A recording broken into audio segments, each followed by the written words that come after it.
Bueno, no voy a ser demasiado tiquismiquis, podríamos lanzar otra línea para apurar este, pero creo que con la altura y eso no está mal.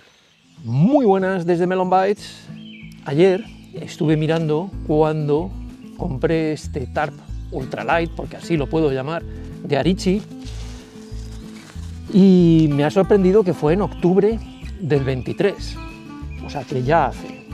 Creo que es hora de hacer una review para comentaros de todas esas cosas que os comenté en su día, de qué maravilla, lo poco que pesa, está bien hecho, es fácil de montar, qué ha perdurado en el tiempo y qué no. Os comentaré que una de las cosas que más me gusta es la bolsa en la que viene. Es una funda parecida a la de los ponchos y de los mini tarps, que están muy bien diseñadas, tiene una forma cilíndrica, lo cual lo hace muy cómodo, tiene un asa tanto para cogerlo como para engancharlo si necesitáis, y luego pues un cordino extensible para meterlo y sacarlo. Aquí estáis viendo, bueno, esto ya son mezclas mías, yo le puse estos cordinos UHM, etcétera. Básicamente para montar un tarp os podéis apañar con piedras, con ramas, hacer vuestras propias clavijas. A mí llevar unas poquitas de titanio tampoco me supone un gran problema. Esto, el enlace lo tenéis abajo, tanto las clavijas como la fundita.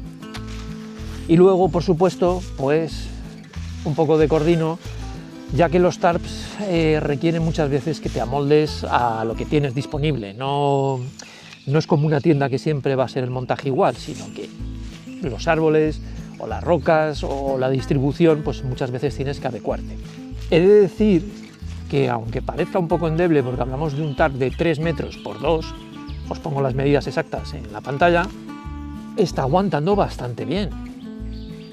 Básicamente lo que he hecho es, si se ha mojado, dejarlo que se seque bien, que es una de las cosas, que estas cosas pues se pueden estropear, coger moho y terminar mal. Si se ha manchado mucho, pues pasarle un paño y ya está, nada más.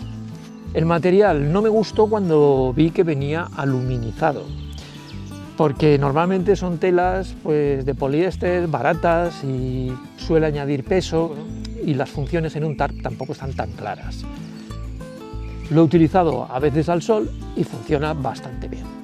Voy también a comentaros que los cosidos yo no he visto, y eso que con viento lo he montado, han aguantado bien. No digo que sea el tarp más resistente, ojo, estamos valorando aquí tamaño, peso, lo compacto que es y sobre todo precio. Creo que hay pocas cosas por ahí. Bueno, y lo que más me gusta de este tarp comparado con el poncho, obviamente es la cobertura. Esto de tener 3 metros por 2 y algo, ¿qué queréis que os diga? Se nota. ¿Merece la pena? Yo creo que, a ver, si lleváis el poncho, a lo mejor es demasiado.